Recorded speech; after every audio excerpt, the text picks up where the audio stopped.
Hello, good morning students. Myself Nachiket Patil from SSVPS Polytechnic, Dhule.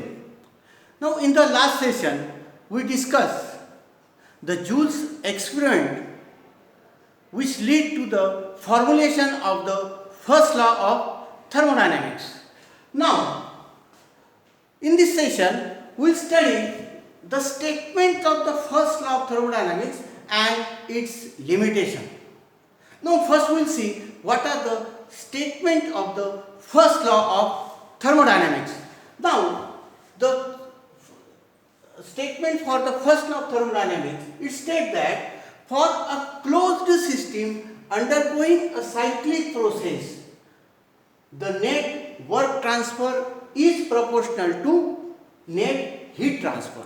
Mathematically we can write it as cyclic integral dW is equal to cyclic integral dQ, or it can also be written as algebraic sum of work done during cyclic process is equal to the algebraic sum of heat transfer during that cyclic process.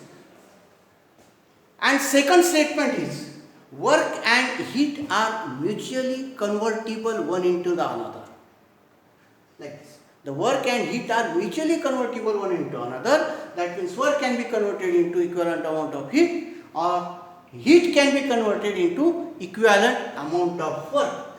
These are the statement of the first law of thermodynamics. Now we will see the limitations. What are the limitations of the first law of thermodynamics?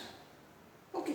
Now the first limitation is that the first law does not place any restriction.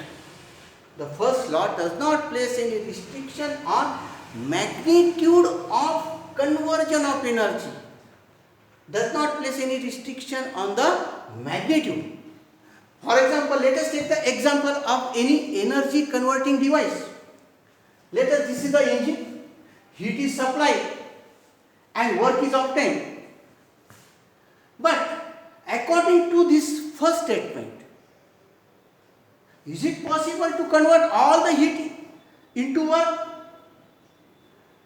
Whether any engine is having such a 100% efficiency, it is impossible to convert all heat into equivalent amount of work. It is impossible. That is the limitation of the first law of the thermodynamics, that is about the magnitude of conversion of energy. And second limitation is that the first law does not place any restriction on magnitude of process, direction of process of heat and work transfer. First law does not place any restriction on direction of process of heat and work transfer. Let us take the example. It will be clear from this example. The second point, that running automobile can be stopped by applying friction brake. Now here the running automobile is stopped by friction brake.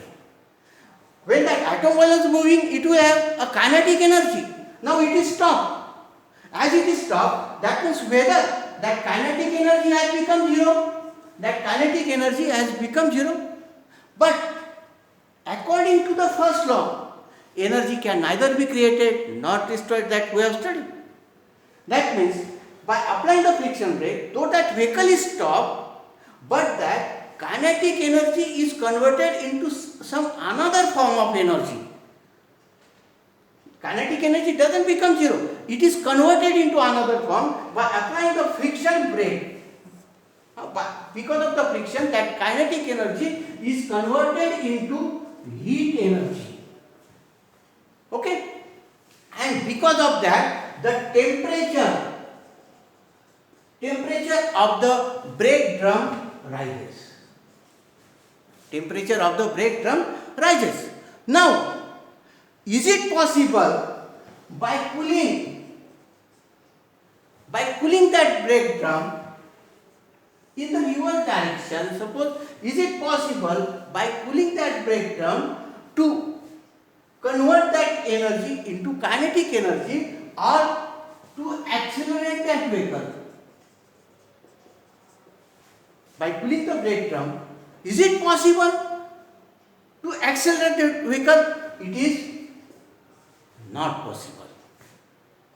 That means this first law does not say about the direction of process of heat and work. These are the two limitations of the first law of thermodynamics, and this creates the necessity of the second law of thermodynamics. Now students, today in this session we have learned the statements of the first law and what are the limitations of the first law of thermodynamics. That we have studied in this session, and in the next session we will see the second law of the thermodynamics, in which these limitations are removed. How these limitations are removed in the second law of thermodynamics, that we will discuss in the next session. Thank you very much.